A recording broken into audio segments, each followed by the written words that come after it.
सोने के टिकुलिया कवन देली लारा बीचे साटेली हो। आरे राजावा के पुतावा कवन बाबू बिरहिया बोलिया बोले ले बिरहिया बोलिया।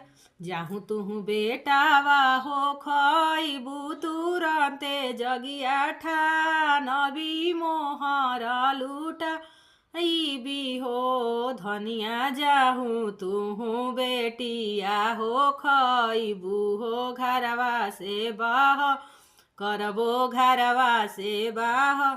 9 महीना 9 दिन बीतले होरिला जन मलिहले हो। आरे बाजे लगले अवध बाधा वहो महल में उठे सोहर दुआरवा सहनैया आगना बहरई त चेरिया तयवरु लौड़ियानु हो। चेरिया राजा आगे खबरी जाना वहो तुरंते जगिया ठान सुमोहर लूटा।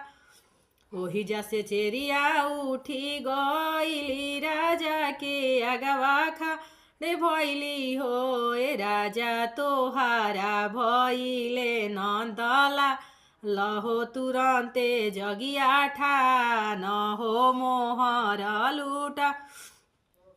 घरे जाहूँ ए चेरिया घरे जाहूँ आपना महले जाहूँ हो। ए चेरिया नौकरी करिला सारा का रिहो